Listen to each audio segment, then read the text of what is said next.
What do I. Hello, guys. Welcome to my little show. Yes. I think I finally starting to figure out how I'm going to run this little show of mine. And I think there might be a little music playing in the. Let me see what I have here.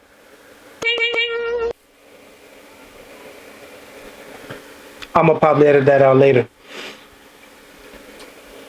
Let me see. Hmm. Hmm. Hello, hello, hello, hello, hello, hello. Yes, let me. Elimination.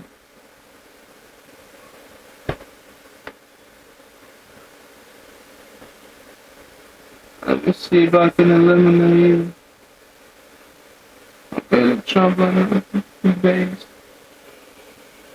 A company. What does that mean? A company what? Exactly. Anyway, as I was saying, I think I've figured out how I'm going to be running this little show of mine. Unpopular opinions by Excel. Even though the YouTube name is under Excel, God bless. My opinions are still very much unpopular. So just let me cook. Let me rock. Let me rock. Let me rock. Yes. Yes. Thank you. Thank you very much. Thank you very much. Mm. Ooh, ow. Risky, risky. Risky, risky. Anyway, today let's talk about trauma. The difference in trauma between a man and a woman. More or less a young boy and a young girl. Trauma, trauma, trauma, trauma. Well, first, let me explain the difference in trauma between the two. See, I've spoken about this before. Some of you may have not have heard, but I believe in the case of men, trauma is good for men. It is necessary for a young boy to go through certain traumatic experiences to move past it and to ascend to the position in which one day he can call himself a man. But for women, on the other hand, trauma can be very detrimental mentally and spiritually, sometimes physically. Women, quite frankly, were not designed to go through traumatic experiences. Not the way men are. Because men are naturally designed to face adversity, to go through certain challenges. It plays into that whole battle scar thing. You know how women find it attractive in a man that has been through certain trials and tribulations and has certain battle scars to tell the tale. It's attractive because it shows that he went through a tough time, a hard time, and he saw it through and he got past it and he became a different and better creature for it. But women, on the other hand, what trauma does for women, see, the thing about adversity is it takes a certain type of, how do I say, gutso. It takes a certain type of energy to go to get past something like trauma. That energy usually is a masculine one. It takes a very masculine energy to go through traumatic experiences and get through it, especially if you're gonna do it by yourself, right? So women, a lot of the times when they have to go through trauma, or they have to get past trauma, is this echoing?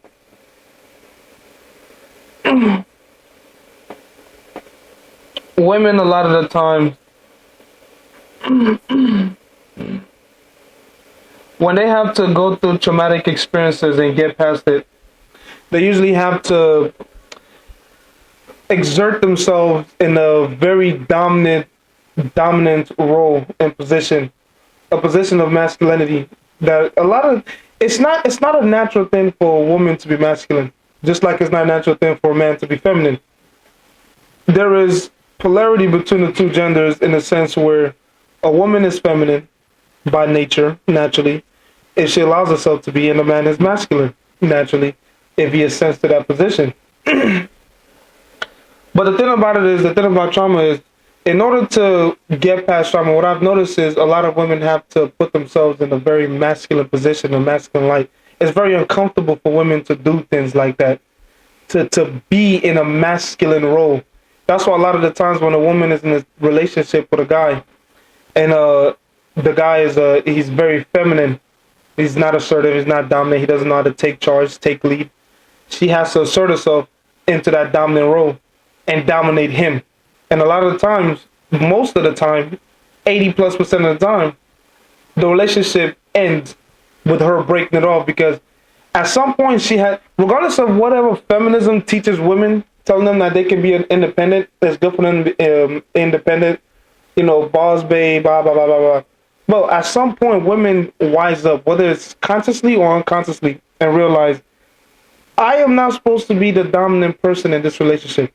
I'm not supposed to be having the masculine role. Even though women try to dress it up in a certain type of light, they intrinsically know that it's very much wrong for me to be the masculine one in this situation. Like, I'm the woman. Soft girl era, right? Passenger princess, right? Open the door for me, nigga, right? So for a woman to exert herself into a masculine role, it's very unnatural. And it's not a comfortable position for a woman to be, because it goes against her nature to do so. So that's a lot of the time, back to the main topic, that's what trauma does with women. It puts them in a position where they have to be masculine to get over the traumatic experience. Okay, so I've given problem, the trauma, right? And what it is necessary to get over that trauma. Now let me give a solution in which you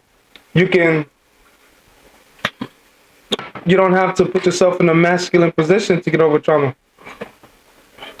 The solution is simply this, and this is most importantly for the younger, for the younger women.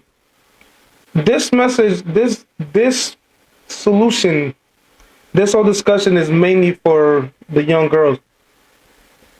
If you're a guy that's watching this video, I would suggest that you recommend it to maybe a sister that you have, or a friend that may be going through some stuff, especially when she's at her very primal years, when she's very young.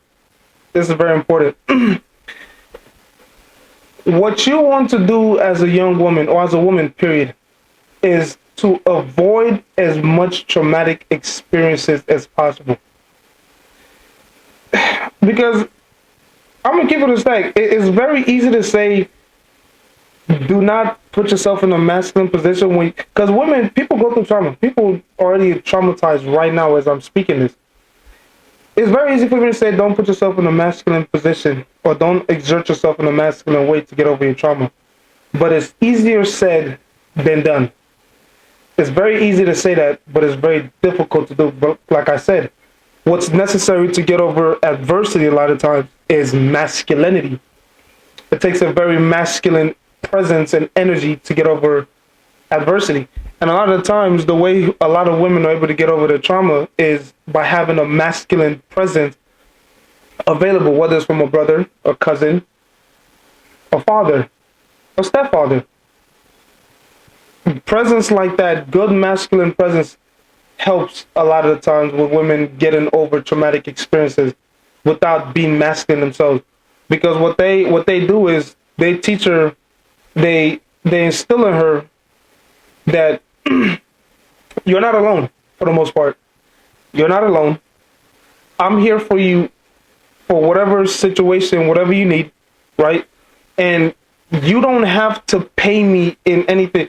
A lot of the times when women are going through trauma, I've also noticed that trauma and promiscuity are very linked with each other. So a lot of times when women are going through traumatic experiences, the way they try to deal with it or solve it is by being promiscuous. That's not the solution. But how is that promiscuity able to take place? Because they're trying to get that validation for their trauma from men. You see what I mean when I said When I said that it takes a masculine presence, a masculine like force to be able to get over the trauma. Notice when women are trying to get over trauma and they use promiscuity to basically sex to get over the trauma, who are they doing it with? Who are they trying to get it from? Men. But the wrong type of men is who they're trying to get it from, right?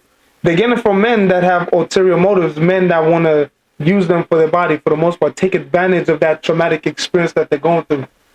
So when a woman has a young woman has a older brother or older cousin or uncle, I don't know, maybe a grandfather, a father or stepfather, just somebody in her life that's related to her by blood to some degree, that actually cares about them, that's not after them for their body and has no ulterior motives wanting to help them. They're able to deal with that without going through that traumatic experiences of increasing in notch count or body count or being promiscuous, right? Because if you look a lot of the OnlyFans girls, the girls that do OnlyFans or that are in corn, right? A lot of them have been through a lot of traumatic experiences. Now, don't get me wrong. A very large handful of them are they're just whores. To keep it quite frank, they are just whores. They're hoes. They have a very high like sexual drive. It is what it is. Some of them are sex addicts. They don't necessarily have to do with trauma, but a lot of them do. Because it's so funny to me when women speak about going through trauma, right? A lot of times, what the women that are asked about the traumatic experiences are women that are involved in sex work, right? And then when they ask them why did you get into this? When they ask them why did you get into this in the first place, their answer always circles back to being abused or being violated as a child, as a kid, by maybe a close one or a close relative or a loved one that they trust.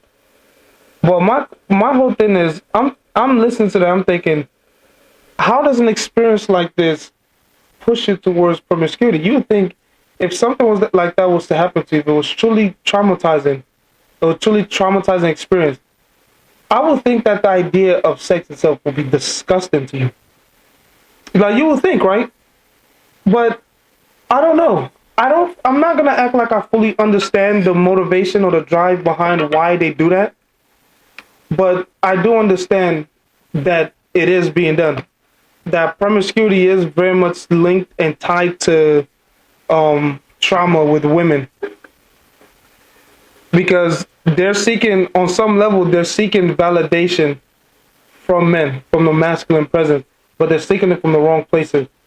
So when you're able to go to a relative that actually care about you, that doesn't have those ulterior motives, right? Their masculine presence is able to steer you and guide you into a sense of belonging the right way, right? Letting you know that you're not alone, that they have your back. They have they're here to deal with this problem with you, regardless of whatever the situation is.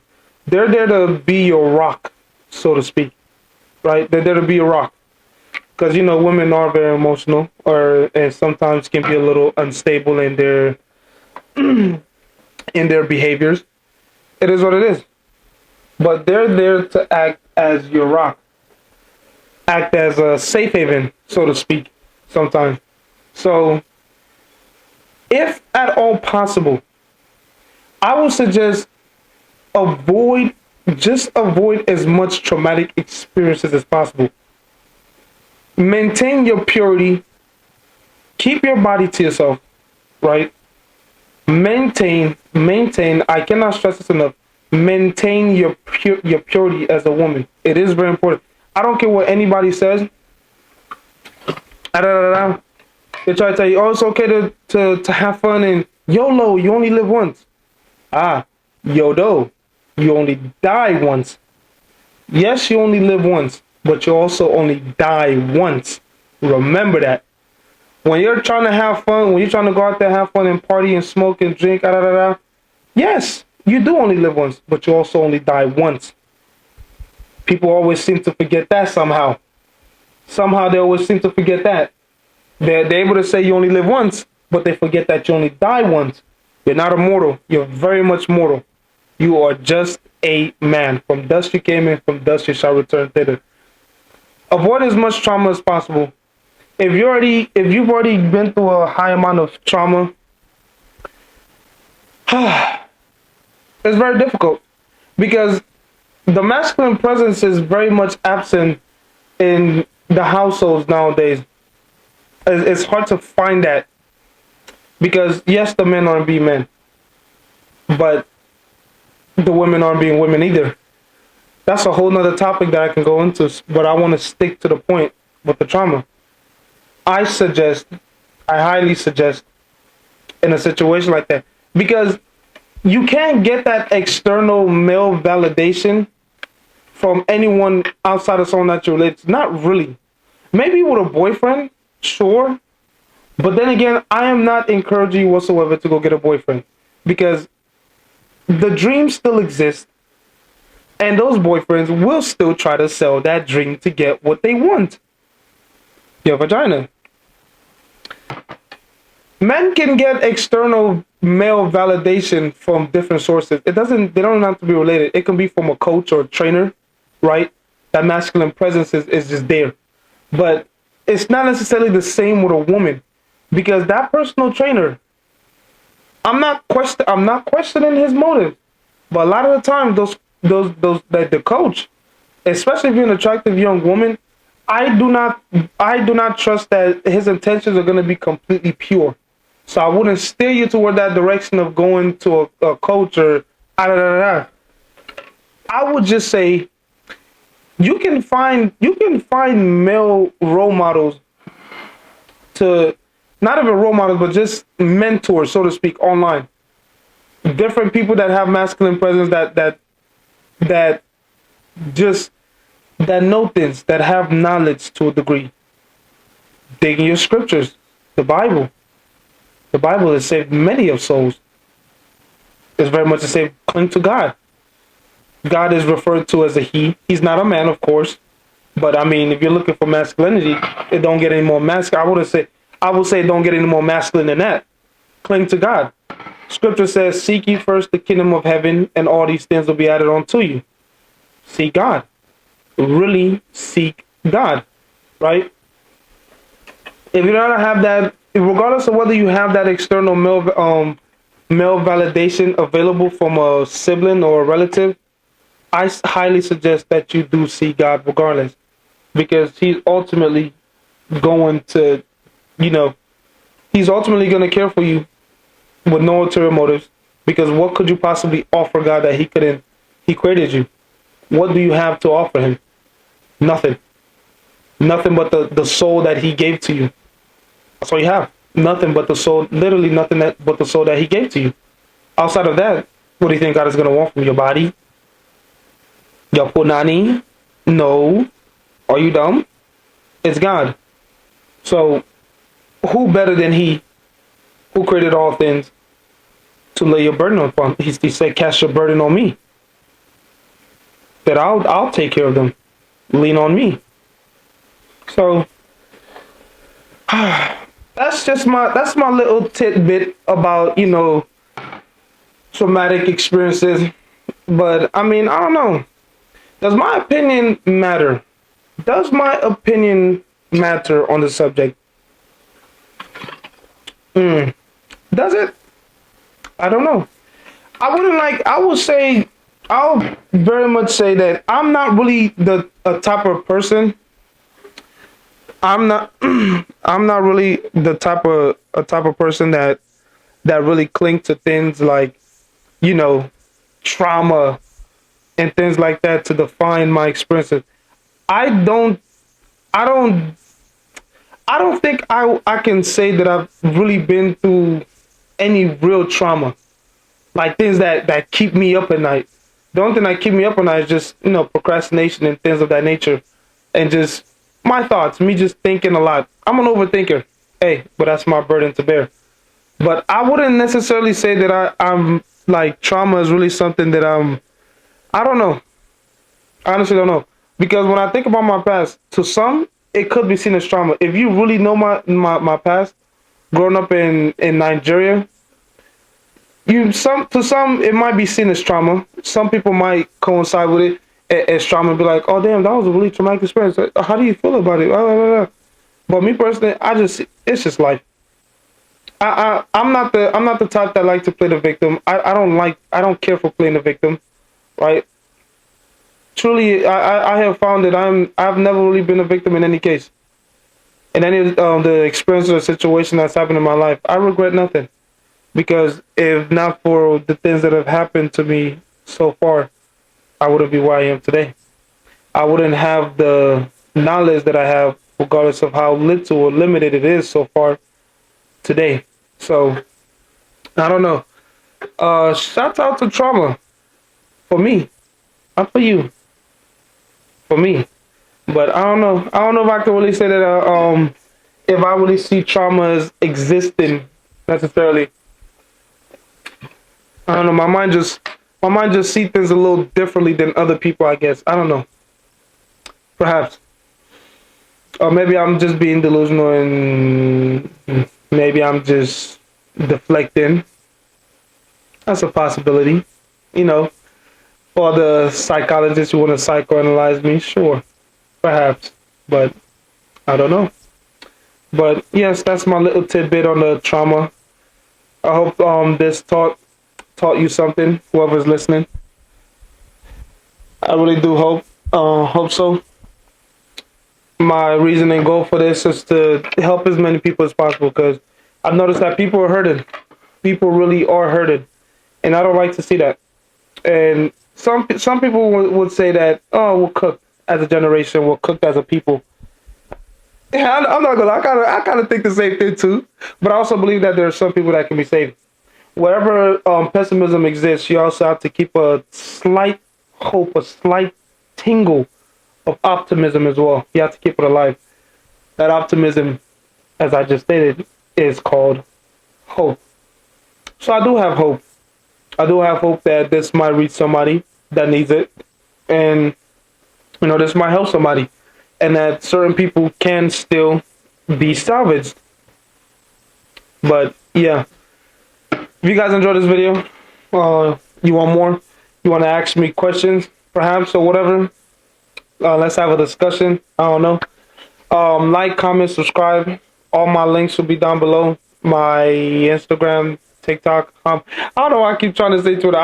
I have a Twitter, but I don't really. Nah. Maybe sometime in the future when I want to get messy, I'll really get active on my Twitter and start tweet. But as for now, no. Instagram, TikTok, down below. And you guys have a lovely morning or evening whenever you're watching this type thing. And I am so tired. But really hope this helps you. All of my love and all of my blessings.